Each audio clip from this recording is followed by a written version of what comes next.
नमस्कार, मेरा नाम सुनील सिंह राजावत है और आप मुझे मेरे यूट्यूब चैनल पर देख पा रहे हैं। आज हम उस शख्सियत से बात करने जा रहे हैं जो किसानों के लिए दिन-रात मेहनत करते हैं, लेकिन उसके साथ ही कुछ उनका निजी जीवन भी है और किस तरह से वो जीते हैं। आज ये हम उनसे बात करते हैं। मालिक सिंह जी हैं और वो भारतीय किसान यूनियन में ग्वालियर प्रभारी हैं। मालिक सिंह जी, आपका स्वागत है। जी, धन्यवाद जी। मालिक सिंह जी, ये बताइए, आप किसान हैं, जी। किसान के साथ-साथ आप इस संगठन से जुड़े हैं, तो कब आप जुड़े? पहले हमारे दर्शकों को बताइए। जी, इसकी शुरुआत जब 2020 में 3 कृषि कानून आए थे, उस समय मैं हरियाणा गया हुआ था, हमारा परिवार हरियाणा में है। उस समय जो पीपली में किसानों पे लाठीचार्ज हुआ था, उस समय मैं वहाँ था, तो हमारे परिवार के कुछ लोग भी हरियाणा से पीपली कुरुक्षेत्र में गए हुए थे। हाबड़ी गाँव है, जिले कैथल में। तो वो जब यहाँ आके हमने अपने यार दोस्तों से चर्चा की, गुरुद्वारे में बैठे हुए थे। जैसे हर महीने संक्रांत का त्योहार वो मनाते हैं, हर महीना जो देसी महीना आता है अपना, तो वहाँ पे हमने आपस में बातचीत की कि यार सब लोग विरोध कर रहे हैं 3 कृषि कानूनों का, अपने को भी करना चाहिए। तो हम 4-5 लड़कों ने उस समय एक वीडियो पोस्ट की थी 3 कृषि कानूनों के विरोध में, कि हमें भी विरोध यहाँ पे करना चाहिए। 16 तारीख को हमने वीडियो डाला और सबसे राय मांगी। अच्छा रिस्पॉन्स आया। 18 तारीख को हमने 2018 सितंबर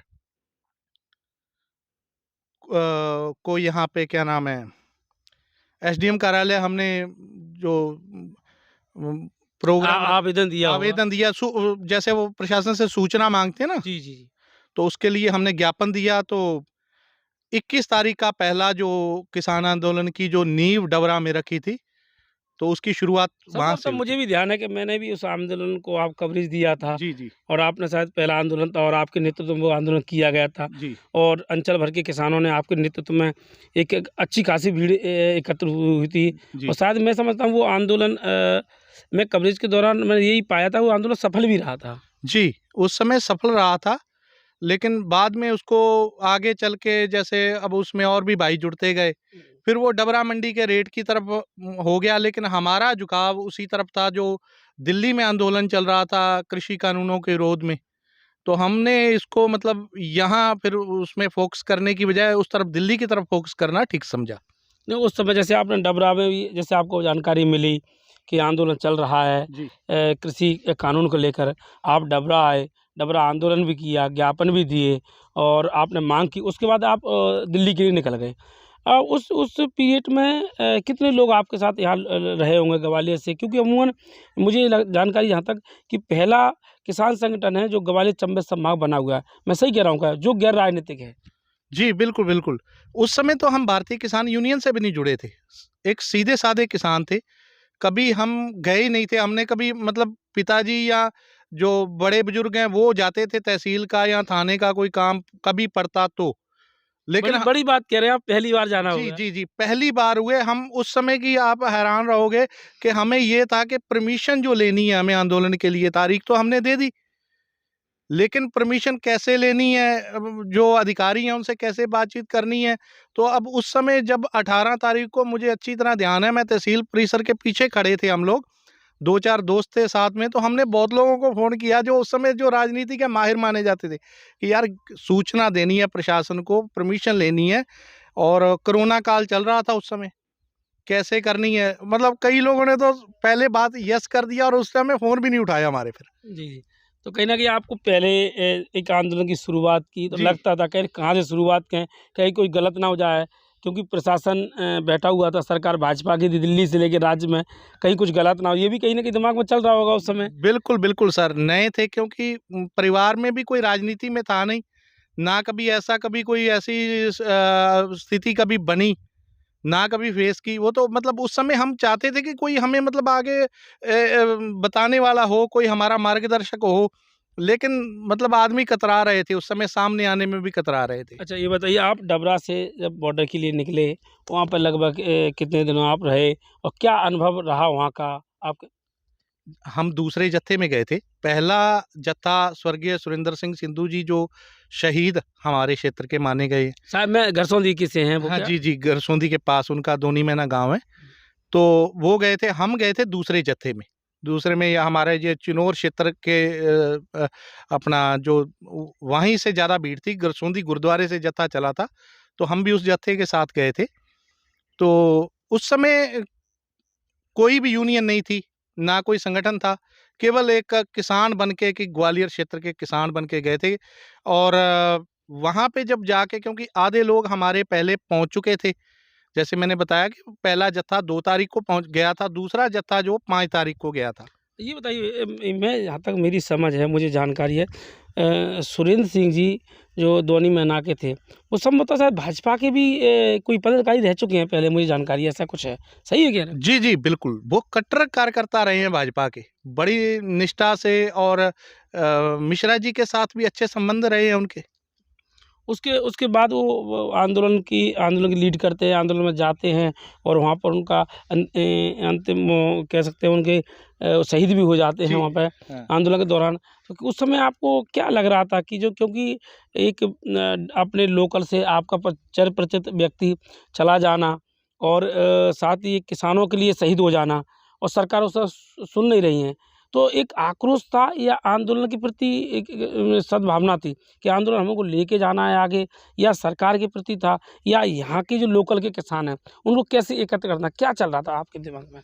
भाई साहब, उस समय तो केवल यही दिख रहा था कि अगर किसान नहीं अड़े, कारपोरेट अगर आज हावी हो गया, तो हम ज़िंदगी भर के लिए गुलाम बन जाएँगे।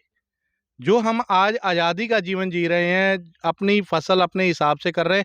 हालाँकि इसमें भी आपको पता है कि परेशानियाँ बहुत आ रही हैं, लेकिन अगर कारपोरेट के हवाले हर चीज़ हो जाएगी, तो ज़िंदगी जीनी बड़ी कठिन हो जाएगी। आम घरेलू जो ज हम तो चलो किसान हैं, हम तो अपने जीवन व्यापन के अपने वो कर लेंगे, लेकिन आम आदमी के लिए भी ये बड़ा कठिन हो जाता। उस समय तो केवल ये था कि कहीं एक बार अंग्रेज़ों से बड़ी मुश्किल हमारे जो बुज़ुर्ग हैं, उन्होंने जंग जीती थी। बड़ी मुश्किल से निकाला, और कहीं दोबारा से कारपोरेट हावी ना हो जाए। मैं यहाँ तक समझ पा रहा हूँ, सरदार सुरेंद्र सिंह जी जब वो बॉर्डर पे वो उनका इंतकाल हो जाता है, वो शहीद हो जाते हैं, और फिर उसके बाद आप लोग यहाँ डबरा कृषि उपज MSP को लेकर के एक बड़ा आंदोलन खड़ा करते हैं। तो मैं ये कहूँगा, क्योंकि मैंने भी को कवरेज किया था जब गुरुद्वारे से चिनौर से आप लोग जत्था निकला था दिल्ली के लिए, तो उस समय उस सरदार सुरेंद्र सिंह जी के शहीद होने के पहले आक्रोश जाना था किसान, या उसके बाद में? नहीं, उनकी अगुवाई में ही किसान अच्छी मात्रा में, जैसे वो चिनौर क्षेत्र जो है ना, सबसे ज़्यादा बड़ी गिनती वहाँ की थी। तो पहली उनकी अगुवाई, मतलब जैसे मान लीजिए कि अंतिम समय में एकदम उनका खून उबाला खा गया कि हमें खड़े होना, स्टैंड लेना नहीं। तो पहले वो कभी ऐसे सरकार के खिलाफ कभी खड़े नहीं हुए। वो समय था कि मतलब यहाँ के अंतिम समय में उनको किसानों के नेता के रूप में उभरना था। वैसे तो नेता थे, उनकी अच्छी खासी राजनीति में पकड़ थी, लेकिन जो वो एक तरफ राजनीति पूरी छोड़ के उन्होंने लाइन दूसरी चुन ली, और उनको फिर सहयोग बहुत अच्छा मिला कुल मिला क्षेत्र के ये से। कह सकते हैं, जब वो पार्टी में थे तो उनका जो जान परिचय और चर्चित चेहरा था, जी, और जब वो ग्रामीण क्षेत्रों में गए और उन्होंने आह्वान किया हाँ कि जी। आप दिल्ली चलिए, तो कुल मिला के उनकी ये बात को लेके लोगों ने गंभीरता से लिया और उनके साथ कंधे से कंधा मिलाकर इस आंदोलन में कूद पड़े, ये बिल कहना चाह रहे हैं आप? बिल्कुल, बिल्कुल, बिल्कुल ऐसा ही है जी। जी। ये बताइए मचल सिंह जी, मालिक सिंह जी, कि आप संगठन में रहे, उस समय खेती का माहौल भी था, घर में कौन-कौन हैं, क्या परेशानियाँ रहीं? इस संग अब थोड़ा हमें आगे दर्शकों को साझा कर पाएँ आप तो। भाई साहब, परेशानियाँ तो बहुत आई, लेकिन ये घर वालों ने, पिताजी ने विशेष तौर पे कभी नहीं रोका।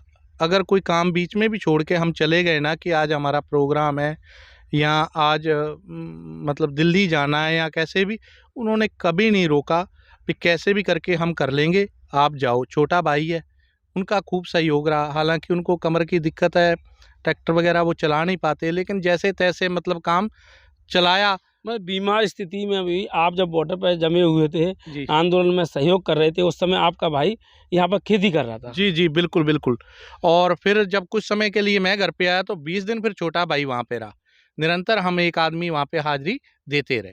अभी भारतीय किसान यूनियन टिकैत साहब जो संगठन है, इसमें आपने भागीदारी की है और जहाँ तक मुझे जानकारी है, संभागीय प्रभारी हैं आप। जी। और आप संभागीय प्रभारी हैं, जब से आप लगातार क्षेत्र में दौरे भी कर रहे हैं, किसानों को मोटिवेशन भी कर रहे हैं, और इसके साथ अभी तक कितने किसान जुड़ चुके हैं अपने? किसान भाई साहब वैसे तो काफ़ी संख्या में जुड़े हुए हैं, लेकिन हमारे जो लोकल किसान हैं, सिख समाज का तो आपको शुरू से पता है कि बहुत सहयोग रहा है। जी। करीबन 90% सहयोग रहा है। लेकिन अब जागरूक लोग होते जा रहे हैं, जैसे-जैसे समस्याएँ आ रही हैं, खाद की समस्या, पानी की समस्या, तो ऑटोमेटिक उनके फ़ोन भी आते हैं कि आइए, अगुवाई कीजिए इस चीज़ की, हम आपके साथ चलने को तैयार हैं। और आदमी तो खैर अब तो आपके सामने है, पकड़ अच्छी बना ली है किसान यूनियन ने इस नहीं, मैंने क्षेत्र में। आपको देखा है कि आप और आपके जो संगठन प्रवक्ता हैं, ओम प्रकाश चौधरी जी, जी। जब किसानों को एमएसपी या आप मलार की बात करें कृषि उपज मंडी में, तो हमें हमारे पास ही फ़ोन आते हैं, भाई साहब किसान यूनियन के नंबर दे दीजिए। तो हमने कई बार कुछ किसानों के आपके और ओम प्रकाश चौधरी जी के नंबर भी साझा किए उनसे। इस समय लोकल जो डबरा का था किसान, क्योंकि कोई आंदोलन था ही नहीं, मैं समझ पा रहा हूँ यहाँ तक। भारतीय किसान यूनियन जो टिकैत का अकेला संगठन था, जिसके नेतृत्व में आप लोग आगे बढ़ रहे थे। आप किसानों को समझा रहे थे कि मंडी में आइए, कच्ची आड़त की पर्ची मत लीजिए। तो कितना चैलेंज मानते हैं अपना? क्योंकि अमूमन ये सुनने में आया कि डबरा का जो कृषि उपज मंडी है, यहाँ पर नगद पेमेंट होता है, इसलिए किसान भी कहें कि संगठन की बात नहीं मान रहा था, या व्यापारी उनको गुमराह कर रहे थे, या कृषि उपज मंडी जो प्रशासन चला नहीं पा रहा था। क्या रहा सर में उसका विशेष? नहीं, वो तो भाई साहब आज भी है। आज भी जो किसान है ना, ये आज भी गुलाम है। मंडी में आज भी गुलाम है किसान, क्योंकि हमने बहुत प्रयास किए, मतलब जितना हो सका बेस्ट से बेस्ट किया। जैसे नंबर है, हमने एक मंडी में 4 जगह करीबन हमारे जो ब्लॉक अध्यक्ष हैं नरेंद्र रावत हैं, उनका नंबर है, मेरा नंबर है, ओम प्रकाश चौधरी जी का नंबर है, उसके अलावा एक आध नंबर और भी हैं, 2 नंबर उसमें, जो जगह-जगह हमने लिखवाए हुए हैं कि कोई परेशानी हो तो आप हमसे संपर्क कीजिए, हम आपके साथ खड़े हैं। लेकिन किसान उस तरफ जाने को तैयार नहीं है। रेट जैसे अब क्या 4500, क्या कारण है इसका? बस एक तो कुछ तो आड़तियों के चंगुल में फँसे हुए हैं, और कुछ जैसे कह लीजिए कि एक मानसिक गुलामी जो है ना वो ज़्यादा हावी हो गई है। इसके अलावा और कुछ नहीं है। नहीं, प्रशासन, मंडी प्रशासन कहता है कि आड़तिया तो यहाँ है नहीं है, चल नहीं रहा है व्यापार। लेकिन आप जब भी आंदोलन करते हैं या कोई किसान बुलाता है आपको, तो वहाँ लगता है कच्ची पर्चियाँ हैं। कई बार आपने जो वहाँ पे विज़िट किया है और हमने भी कवरेज किया, कई लगभग दर्जनों कच्ची पर्चियाँ निकलती हैं। तो क्या इस समय प्रशासन को इस पर नहीं सोचना चाहिए? नहीं भाई साहब, ये तो प्रशासन अवगत है पूरी तरह से। एक अधिकारी कह दे कि हमारे सामने नहीं है, शरेआम टोटल कच्ची पर्ची है, पक्की पर्ची तो है ही नहीं है भाई साहब। बिल्कुल एक भी किसान को पक्की पर्ची नहीं है।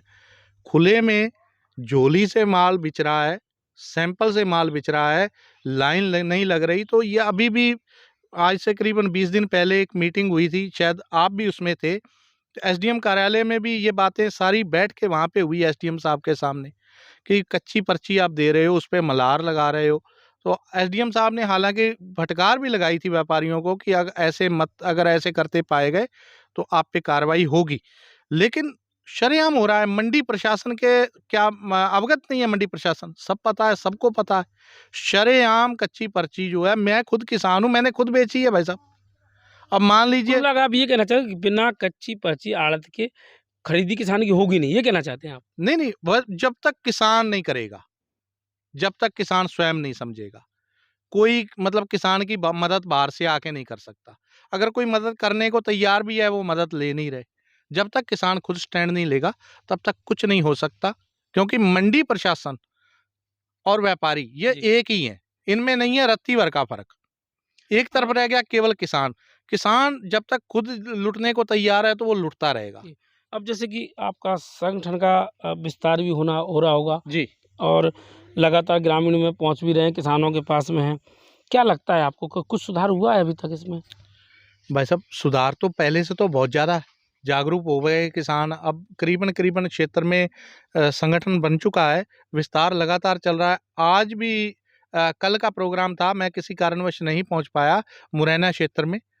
तो वहाँ पे राष्ट्रीय कार्यकारिणी भी आई थी, वहाँ संगठन को विस्तार को लेकर ही मतलब बैठक रखी गई थी। तो बताइए कहाँ पर बैठक, उसके बारे में बताइए, हमारे दर्शकों को भी पता पड़ा, क्योंकि आपके किसान, मेरे चैनल को किसान भी देखेंगे, तो कहाँ पर ये कार्यक्रम हुआ था बताइए। माता बसैया के पास कोई गांव है जो मुरैना से भिंड की तरफ रोड गया है ना, वहाँ पे कोई गांव है, वहाँ पे वहाँ के क्षेत्रीय लोगों ने ही प्रोग्राम रखा था और उन्होंने स्वयं बुलाया था, जिसमें ओम प्रकाश चौधरी जी डबरा से और गजेंद्र परिहार जी जो प्रदेश प्रभारी हैं मध्य प्रदेश के, और आगरा मंडल अध्यक्ष रणवीर चाहर जी, वो लोग उसमें शामिल हुए थे कल के प्रोग्राम में। कैसा रहा का कार्यक्रम? सफल रहा जी। ये बताइए कार्यक्रम, एक आपने भी, मुझे याद आ रहा है, आपने भी टिकैत साहब को बुलवाया था और कृषि उपज मंडी में, वहाँ पर भी हज़ारों की संख्या में किसान पहुँचे थे। लेकिन उसके बावजूद भी अभी जो धान का सीज़न ख़त्म हुआ है, लोग बाग जा रहे हैं बाकायदा, और झोलियाँ लेके किसान ही जा रहा है। और तो ये जो वो जो मूल्य मिलना चाहिए किसानों को, उसमें अपन ये कहें कि सरकार या वो संगठन या मंडी प्रशासन, आप किसको मानते हैं कि किसकी वजह से ये हो रहा है? मंडी प्रशासन, जो व्यापारियों को पूरी तरह छूट दिए हुए हैं लूट की। मंडी प्रशासन अगर सख्त हो जाए, पक्की पर्ची मिलने लगे, लाइन से डाक होने लगे, पक्की पर्ची किसान के पास होगी, तो व्यापारी उस पे मल्हार कभी नहीं लगा पाएगा। रेट तो चलो ये है भाई, सब कम ज़्यादा होते रहते हैं। ये अंतर्राष्ट्रीय चावल के जो बाजार के ऊपर है कि अगर चावल का रेट तेज है तो धान तेज होगी, अगर वो डाउन हो गया। हाँ, हरियाणा पंजाब की और यहाँ की मंडियों में करीबन 300 से 500 रुपए का डिफरेंस रहता है। हालांकि ये भी नहीं होना चाहिए, क्योंकि हमारे यहाँ भी सेलर है अब, क्योंकि पूरी धान वहाँ तो जा नहीं रही, यहाँ पे भी चावल निकल रहा है। ये एक अलग विषय है, लेकिन जो लूट है ना, ये मंडी प्रशासन की डील है और हमारे यहाँ के शासन प्रशासन की डील है। अधिकारी इस पे सख्त नहीं है।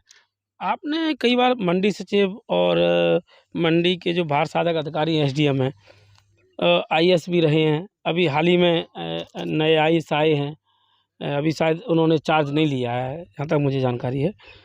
अब क्या आंदोलन, क्योंकि अब वो ये गेहूँ की फसल बन रही है और अब ये सरसों आ रही, तिलहन आ रही है, सरसों भी आ रही है, चना भी आएगा, ठीक है, हरी मटर वगैरह की भी आएगा, तो इनके लिए संगठन कुछ कर रहा है?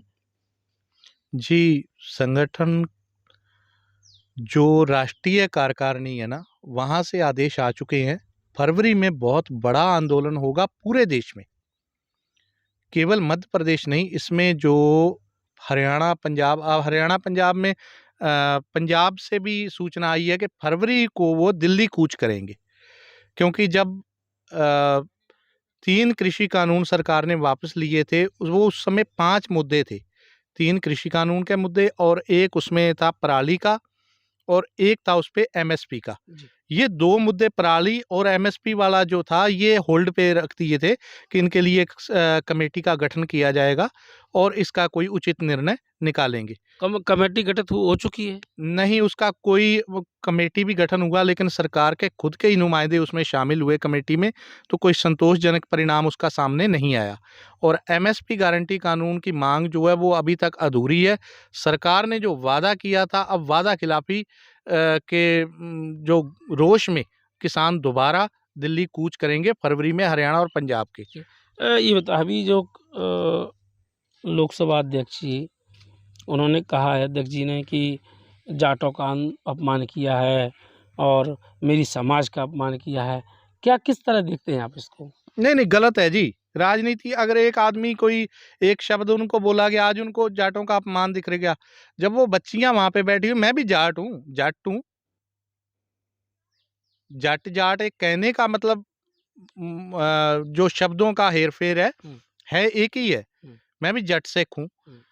जो हमारी बच्चियां पहलवान, जो इस देश के मतलब हीरे हैं जिनको कह दिया जाता है, जब उनको वहां पे दिल्ली में शरेआम उनकी मार पिटाई होती है, दिल्ली पुलिस उनके साथ पूर्णतः बर्बरता करती है और क्या हालत हुई उनकी, तब जाटों का अपमान नहीं हुआ? तो क्या लग रहा है कि इस बार जैसे टिकैत संगठन तो उनके साथ भी है, घोषणा भी हो चुकी है कि खिलाड़ियों के साथ हैं, तो क्या उनके समर्थन में कोई आंदोलन होगा या एमएसपी को लेकर, या साथ ही दोनों आंदोलन एक साथ रहेंगे? बड़ा अच्छा सवाल आपने किया। अभी वो साक्षी मलिक ने इस्तीफा दिया जी।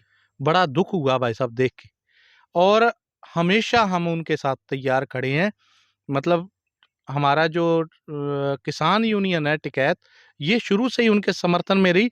जब भी वो खिलाड़ी मैदान में आते हैं पूर्णतः समर्थन है हमारा उनको। डबरा की अगर बात करें, ग्वालियर अंचल की बात करें, चूँकि आप प्रभारी भी हैं यहाँ से, आंदोलन अब फरवरी में जैसे आपने बताया कि प्रारंभ होने जा रहा है, शुरुआत हो रही है उसको लेकर के, तो देखिए मध्य प्रदेश सरकार में अपना एक बार और भाजपा सरकार आ गई है और यहाँ पर डॉक्टर मोहन यादव जी मुख्यमंत्री हैं। क्या चैलेंजेस रहेंगे, क्योंकि सरकार मोदी वर्तमान में केंद्र में है, राज्य में ही बैठी है, तो ये आपके बहुत बड़ा पद है और बहुत बड़ी जिम्मेदारियाँ हैं। कैसे आप एकत्र कर पा रहे हो? कितने लोग अभी किसान आपके टच में जो आंदोलन जाने के लिए तैयार है, क्या भूमिका है? देखिए जी, ऐसा है, किसान जिस दिन बात किसानी की आएगी, किसान पहले भी खड़े हुए थे, आगे भी खड़े होंगे। बाकी रही बात नई सरकार की, तो हमने तो बड़ी उम्मीदें हैं नई सरकार से। शायद हो सकता है जो शिवराज सरकार में काम नहीं हुए, अभी उन्होंने एक उनका आदेश मैं देख रहा था कि उन्होंने कहा कि पटवारियों को सख्त निर्देश दिए, सख्त जमीन का रजिस्ट्री होती है तो तत्काल तत्काल नामांतरण कर दिया ये जाए। कहीं ना कहीं एक अच्छी पहल है अच्छी सीएम साहब पहल की। है, अच्छी पहल है। तो हम तो यही चाहेंगे कि वो किसानी से जुड़े हुए हैं किसान, क्योंकि देखिए जो हमारा ये इंडस्ट्रियल एरिया मध्य प्रदेश तो है नहीं, बिल्कुल। पिछड़ा हुआ है, कहीं ना कहीं एक दूसरे किसानी से ही लगे हुए हैं। तो नया चेहरा है, बड़ी उम्मीदें हैं। और रही बात, और किसान भाई साहब जब उस समय भी शिवराज सरकार थी, दिल्ली गए, बैरिकेड भी हुए, उखाड़े भी, हरियाणा पंजाब से भी दुनिया आई, उनके लिए बहुत परेशानी है। खट्टर सरकार थी, रोडों पे कांटे भी लगा दिए थे। कांटे भी लगा दिए, बैरिकेड भी लगाए, गड्ढे भी खोदे, वाटर कैनन से उनके ऊपर पानी की बौछारें भी मारी गई, अश्रु गैस के गोले भी दागे गए। मालिक सिंह जी, उस आंदोलन में एक चीज अजीब देखने की ये मिली जी कि इधर किसान आंदोलन कर रहा है और उधर जो सेना, जो माफ करिएगा, जो जवान लगे हुए थे ड्यूटी पर, वो कहीं ना कहीं किसानों के बेटे थे। वो ड्यूटी भी कर रहे थे और किसान उनको खाना भी खिला रहा था। जी ये एक एक अजीब चीज़ देखने लगी कि आंदोलन भी कर रहे हैं और वो लट लेके भी खड़ा हुआ है किसानों के साथ में, और वही किसान शाम को अपने साथ में सुला भी रहा है और खाना भी खिला रहा है। बहुत विचित्र मिला। तो क्या इस बार क्या वो देखने को मिलेगा या कुछ अलग? नहीं भाई साहब, ऐसा है, हमारा तो नारा है जय जवान और जय किसान जी। तो जवान की तो हमने सदा जय ही की है, नारा ही हमारा पहला ही नारा है, जय जवान जय किसान, है ना, लाल बहादुर शास्त्री जी का दिया हुआ। जी बिल्कुल। तो किसान उसको आज भी निभा रहा है। जो जवान है, देखिए ना तो कोई जो उद्योगपति हैं उनके बेटे हैं, नहीं। और ना जो नेताओं का कोई बेटा आपको फौज में या पुलिस में मिलेगा। ठीक है, खास तौर पे जो छोटे पद हैं जिन पे अपने थाने से लेके, है ना, जो अपने लोकल जिन सब किसान के बेटे हैं। और ठीक है, कई बार समय की, जैसे वो कह रहे हैं धर्म संकट अर्जुन के सामने आया था ना, महाभारत हमने सुनी है, तो वो अपना फर्ज निभाते हैं, क्या करें, वो भी मजबूर हैं। वो भी कहीं ना कहीं किसान के बेटे हैं। हाँ, किसान के बेटे हैं, मतलब है वो भी मजबूर। जैसे अब कह दिया कि अब एकदम किसी चीज को छोड़ नहीं माला सिंह सकते। जी, नहीं, कुछ लोग मेरे जैसे संपर्क में भी हैं, भाजपा के लोग हैं, जी वो कार्यकर्ता हैं या किसी पद पे हैं, वो भी कहते हैं यार किसानों के साथ गलत हो रहा है। तो मैंने उनसे कई बार कहा है कि आप कैमरे पे आके बात करिए ना, अगर किसानों के साथ गलत हो रहा है तो क्यों नहीं आते? बोले भाई साहब हमारी मजबूरी है, इसलिए हम नहीं आना चाहते हैं। तो कहीं ना कुछ ऐसा है आपके टच में कि जैसे भाजपा के या अन्य दल के नेता हों, क्योंकि चूँकि भाजपा सरकार में है और वो पद पर बैठे हों, कोई कार्यकर्ता, सामान्य सा कार्यकर्ता हो या किसी मुख्य पद पर बैठे हों, वो आपके टच में हो, वो कहीं ना कहीं कहते हो कि नहीं आप ये सही हो रहा है, गलत, कुछ ऐसे रहे हों?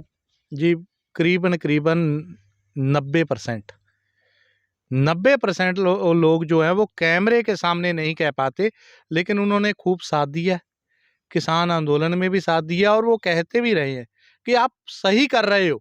लेकिन दिक्कत ये है कि हम खुल के नहीं ये बात कह पा रहे, है ना। अब बड़े बड़े चेहरे, अब आप देखो कि वो मेघालय के राज्यपाल वो थे ना, मलिक साहब, क्या नाम है, सतपाल मलिक, देखिए बीजेपी का चेहरा था ना, कितना बड़ा चेहरा था, लेकिन खुल के बोल पड़े, बोले तो फिर कहीं ना कहीं उनको फिर वो विरोध का सामना करना पड़ा, वो हटाए भी गए हैं। हटा वही कह रहा हूँ ना, केवल उस चीज को देखते हुए डर रहे हैं लोग कि सामने बोलेंगे, ऑन रिकॉर्ड, वो ऑन रिकॉर्ड बोले ना, जी, कैमरे के सामने बोले और खुल के बोले, बिल्कुल।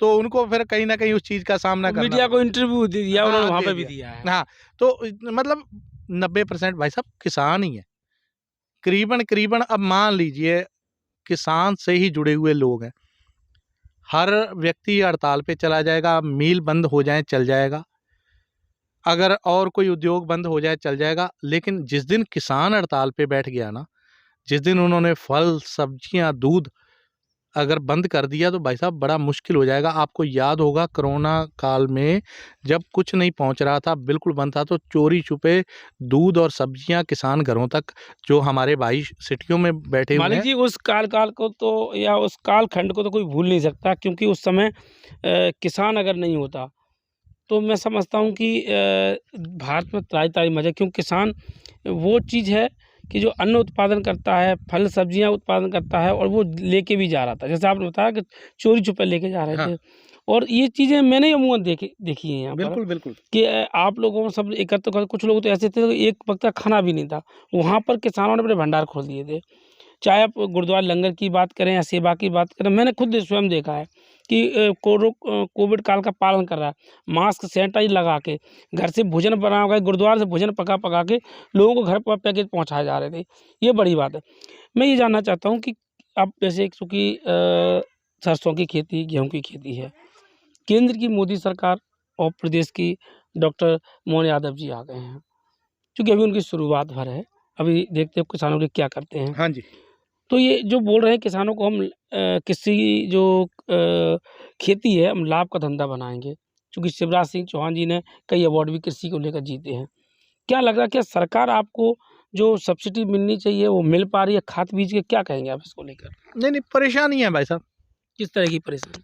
खाद आप देख रहे हो, आप पत्रकार हो, आप जागरूक पत्रकार हो, आप फील्ड में घूमते हो, किसान को आज तक पहली बात तो यूरिया ही कभी पूरी मिल नहीं पाई। किसान लाइनों में लगता है, परेशान होता है। अब रही बात नई सरकार की, अब केवल खाद की नहीं, अब नहर भी आप देख लो, इस बार भी नहर वहां तक नहीं पहुंच पाई। बहुत सारे गांव हैं जिनमें धान की फसल सूख गई, हालांकि रेट अच्छा था, सब कुछ था, लेकिन फिर भी फसल सूख गई और ये किसान नहर से बहुत मुझे लॉस थोड़ा में माफ़ गया। करो, रुकना चाहूँगा। नहर से मेरे ध्यान आया कि नहर जब मांग की किसानों ने, उस समय तो नहीं मिली, लेकिन उसके बाद चलती है और पानी व्यर्थ फैलता है और वो नर्मदा नदी में चला जाता है। उसको लेकर आपने आवेदन भी दिया कि इसको रोकिएगा, इसकी मॉनिटरिंग कीजिएगा। क्या कहेंगे आप उसको?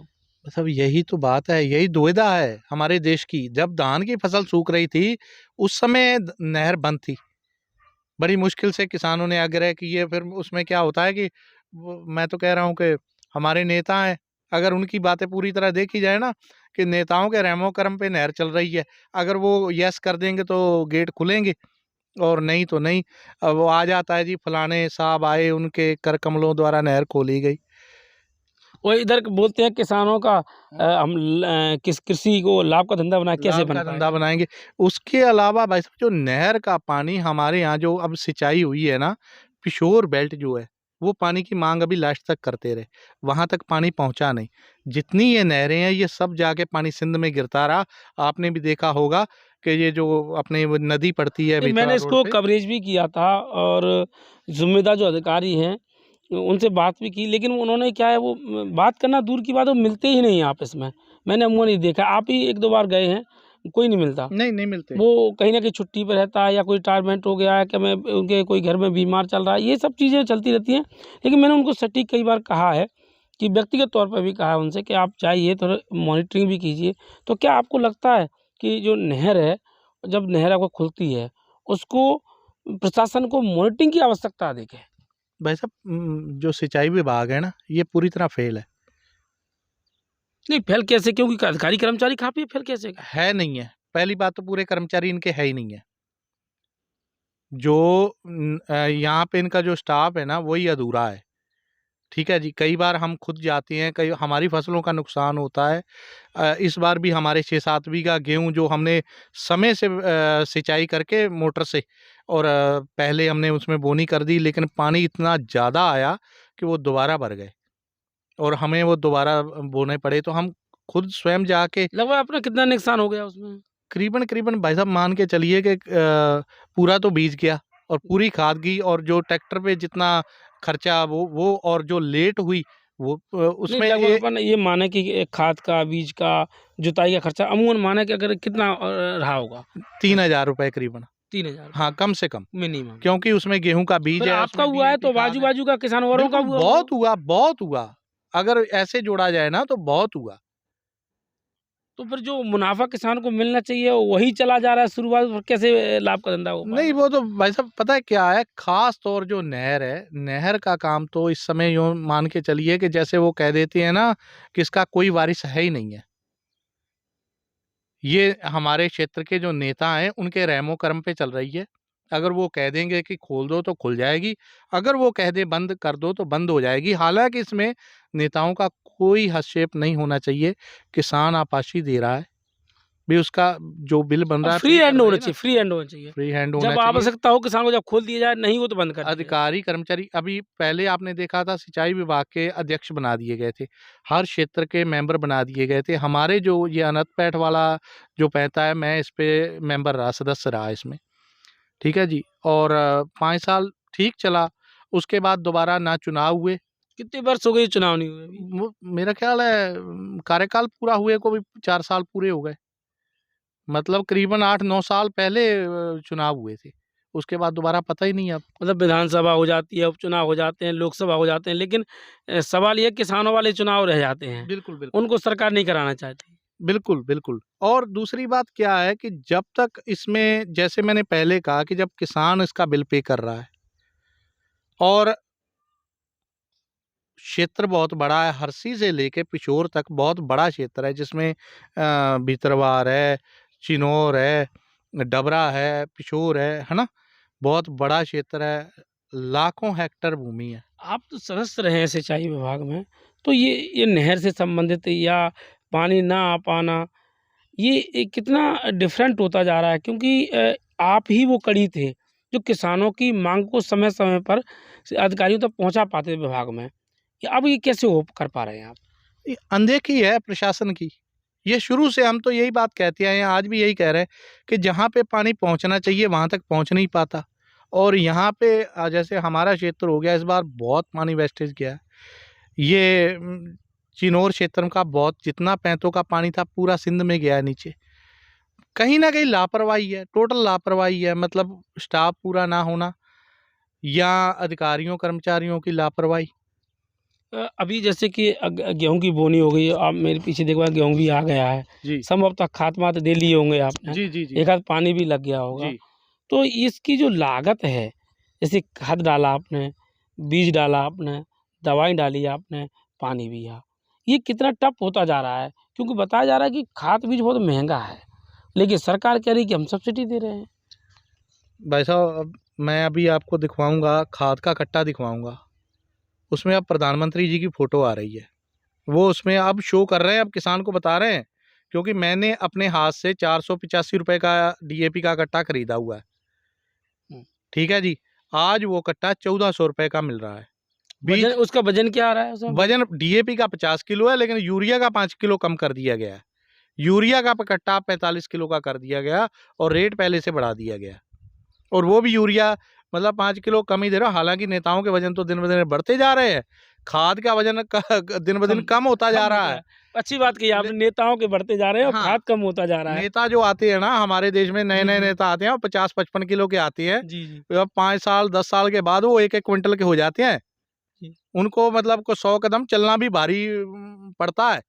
लेकिन खाद और जो कृषि से संबंधित और जो चीज़ें हैं, वो जो है वो किसान पे मतलब उनका जैसे कह दिया जाए ना कि जैसे सब्सिडी है। अब कुछ समय पहले सब्सिडियाँ मिलती थी, काफ़ी चीज़ों पे मिलती थी, अब सवाल ही नहीं है। अब हालाँकि डीएपी तो अब भी डीएपी अब पे फोटो भी आ रहा है। हाँ, डीएपी पे फ़ोटो आ रहा है, जो मैंने अभी आपको मैं कट्टा दिखाऊँगा कि कमाल है प्रधानमंत्री जी, कोई चीज़ तो रहने दो जहाँ पे फ़ोटो ना लगा हो। पहले आपने अनाज 5-5 किलो दिया तो उसपे भी वो थैलों पे भी फ़ोटो आपने देखी होगी, है ना? तो अब इन चीज़ों पे भी, हर चीज़ पे ही मतलब अब तो किसान को ये बताया जा रहा है कि ये खाद इतने का है, इतनी इसमें शासन इसमें सब्सिडी दे रहा है ना?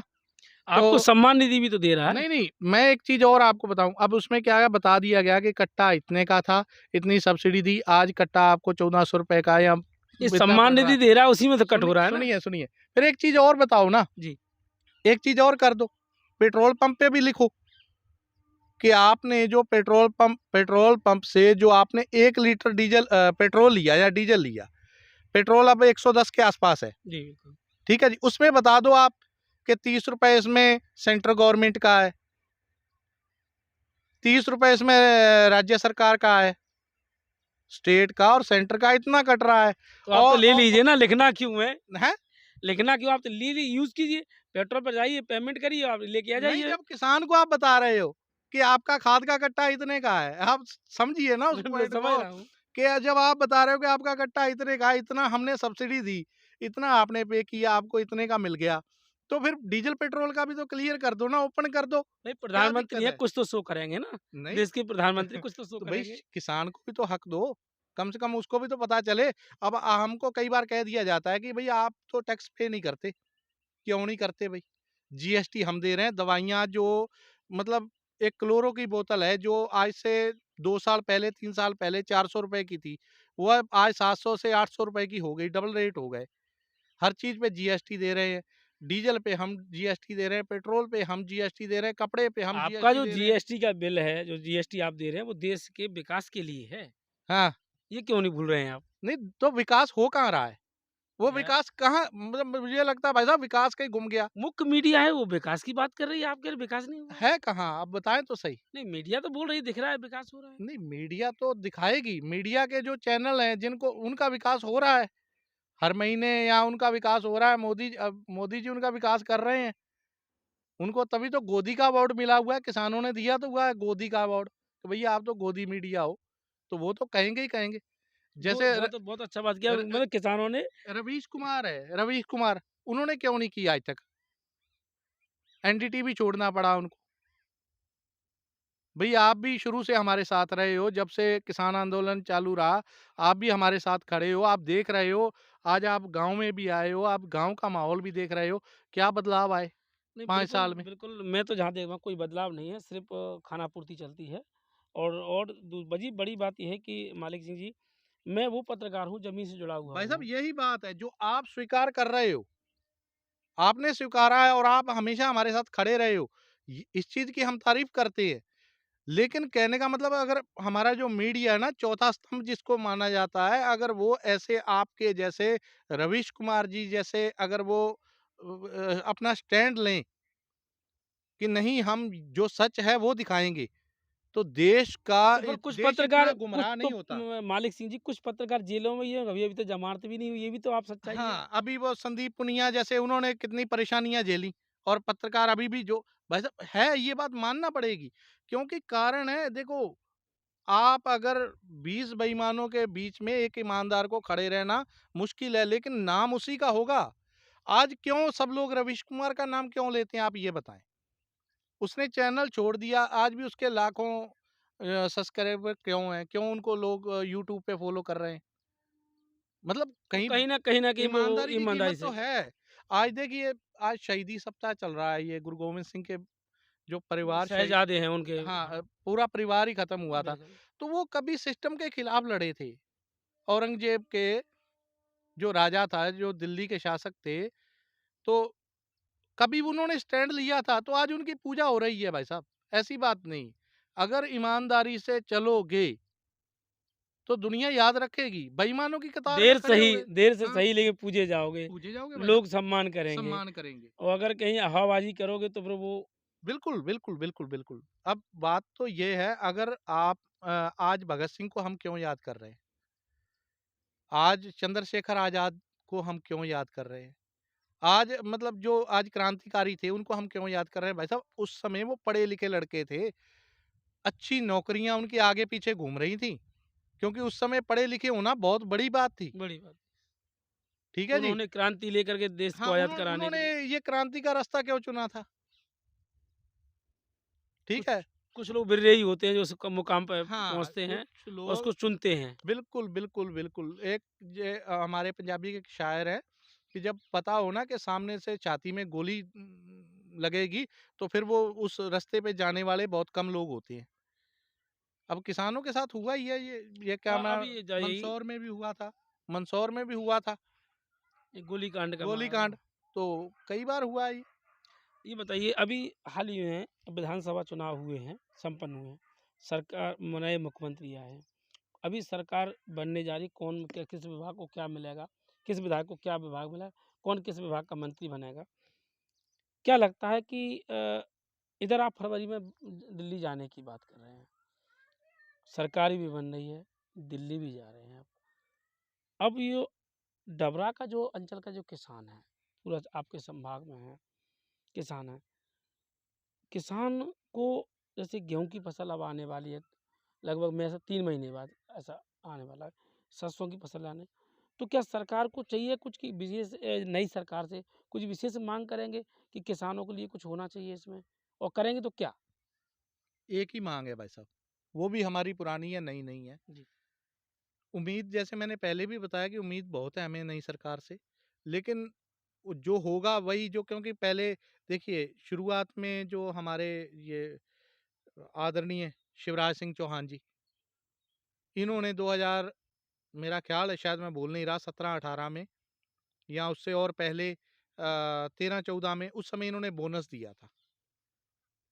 अच्छी पहल थी उस समय और मुख्यमंत्री जब कहते थे कि मैं किसान का बेटा हूँ, तो वास्तव में हमें भी एक गर्व होता था कि वाक़ई इस बार कोई किसान पहुँचा है मुख्यमंत्री के दावेदारी पे और वहाँ किसानों के प्रति कोई अच्छा करेगा, अच्छा ये सोच करेगा, सोच ये ये सोच थी। लेकिन धीरे-धीरे जैसे सेंटर में जब तक वहाँ कांग्रेस रही, तब तक इनके कुछ और सिस्टम रहा, बोनस भी देते रहे। जैसे ही वहाँ मोदी जी आ गए, उसके बाद बोनस बंद हो गया, बोनस फिर नज़र नहीं आया। मतलब अब ऐसे ही हम उम्मीद तो नई सरकार से भी कर रहे हैं, लेकिन हमारी पहली और आखिरी एक ही माँग है, एमएसपी गारंटी कानून बना दो कि किसान की फसल जो गेहूँ है, गेहूँ का रेट अगर अब जैसे 2600 सुनने में आ रहा है कि 2600 से कम ना बिचे। सरसों का कीमत है अगर सरसों 6000 है, 5000 है, जो भी आपने इसकी कीमत रखी है, उससे नीचे ना बिचे। बढ़ के तो माँग नहीं रहे, किसान कब ज़्यादा माँग रहा है? मतलब आप कुछ भी चीज़ लेने जाते हो मार्केट में आप भली-भाँति वाकिफ़ हो, आप कोई भी चीज़ लोगे उसमें एक कीमत लिखी हुई है कि इससे नीचे ये हाँ, उसका कीमत है। मूल्य निर्धारित है, वो जो मैन्युफैक्चरिंग करके जोड़ के बस उसको दिया हमारी जा रहा एक ही है, माँग उससे है, कम तो आपको मिलेगा ही नहीं। मिलेगा नहीं। बस यही माँग है कि हमारी फसलों की जो कीमत है ना, वो आप तय कर दीजिए कि आपने जैसे गेहूँ की एमएसपी दे तो रखी है, लेकिन मिल कहाँ रही है? कितने परसेंट किसान है जो उस पे तुलाई करवा रहा है, जो सरकारी सोसाइटी पे? सोसाइटियों के कई घोटाले सामने आ रहे हैं। वो तो भाई साहब बिल्कुल, जब तक सरकार की ढील रहेगी, तब तक घोटाले सामने आएँगे। मोदी जी कहते हैं मेरे राज्य में कि भ्रष्टाचार ही नहीं बचेगा। जब तक एमएसपी नहीं मिलती किसान को तब तक भ्रष्टाचार होगा। अब आप ये समझो एक बात को कि जग अगर आप एमएसपी गारंटी कानून बना देते हो, पूरी गेहूँ की फसल आपकी उससे नीचे रेट में बिकेगी नहीं, तो सोसाइटियों पे बाहर का माल आएगा ही नहीं। भ्रष्टाचार तो खत्म हो गया ना। आप समझो कि अब आज मेरा पंजीयन नहीं हो पाया, मुझे गेहूँ बेचना है, अब मंडी में रेट कितना है? मंडी में रेट जैसे सरकारी रेट अगर मान लीजिए 2500 है हुँ, या 2000 रुपए, मंडी में बिच रहा है उससे 250-300 रुपए कम। हुँ, व्यापारी ने खरीदा, व्यापारी ने खरीद के वही माल हो सकता है उसमें मिट्टी और मिला दे हुँ, और वही माल वो सोसाइटी पे तुलवा रहा है। मुनाफा कौन ले गया? बीच व्यापारी। वाला। किसान माल तो वही है ना। वही अगर वही। वही माल आप सीधे किसान से उठा लो, तो तो किसान को बेनिफिट होगा। किसान को बेनिफिट होगा। ये जो चोरी है ये रुकेगी। हुँ, और तो ये मालिक सिंह जी, आप आंदोलन और डबरा में कुछ नया होने जा रहा है क्या? कि किसानों को एकत्र करके कोई मीटिंग या कोई सभा, जैसे आपने बताया कि मुरैना के में हुई है। तो कुछ आपका संगठन कुछ गतिविधियाँ कर रहा है या कोई वो अपने संगठन का विस्तार, तो कई बार तो मैंने 1-2 बार देखा है कि विस्तार हुआ है, लेकिन कार्यक्रम नहीं हुआ, ऐसा क्यों? नहीं कार्यक्रम भाई साहब अभी ये कुछ महीने पहले टिकैत साहब आए थे, जो वहाँ पे वो गार्डन में प्रोग्राम हुआ था। हुँ, हुँ, करीबन मेरा ख़्याल है 6 महीने ही अभी हुए होंगे। हुँ, तो बड़े प्रोग्राम 2-3 हो चुके। उसके अलावा हमारी अभी अभी सब किसान फसल में लगे, धान कटाई का टाइम था। धान कटाई के बाद गेहूँ की बुआई का टाइम था। अब फ्री हो गए हैं, तो अब संगठन के विस्तार को लेके अब हमें जो रसीद कट्टा वहाँ से जो हमारी राष्ट्रीय कार्यकारिणी है, वो उपलब्ध करवा रही हैं और कुछ आ भी गए हैं। उसमें ये रहेगा कि सदस्यों की रसीद, एक कार्यकर्ता जैसे मैं हूँ, तो मुझे 25 रसीदें काटना है और 26वीं रसीद वो मेरी होगी सक्रिय कार्यकर्ता की। तो ये आदेश है राष्ट्रीय कार्यकारिणी का और उसको हम फॉलो कर रहे हैं और अब बस अगले मंथ से हम जनवरी में पूरे जोर हमारा संगठन विस्तार पे ही रहेगा। संगठन करने के बाद दिल्ली कूच। जी, अब वो जो राष्ट्रीय कार्यकारिणी का आदेश आता है, अगर दिल्ली कूच का आएगा तो दिल्ली कूच करेंगे, अगर उन्होंने जिला स्तर पे या तहसील स्तर पे कहा कि आप वहाँ पे कीजिए, जो भी आदेश वहाँ से आएगा, उसका पालन किया जाएगा। लेकिन ये पक्का 100% है कि फरवरी में एक बड़ा आंदोलन होने जा रहा है। जी, धन्यवाद मालिक सिंह जी, आपने हमसे बात की और ये थे मालिक सिंह, सरदार मालिक सिंह जी, जो भारतीय किसान यूनियन टिकैत संगठन के गवाले चंबल प्रभारी थे और इनके नेतृत्व में कई आंदोलन हुए हैं और जैसा ही मुखर होकर उन्होंने बात की कि संगठन का आदेश होगा या दिल्ली या यहाँ लोकल में, ये किसानों के प्रति आंदोलन करते रहेंगे। नमस्कार।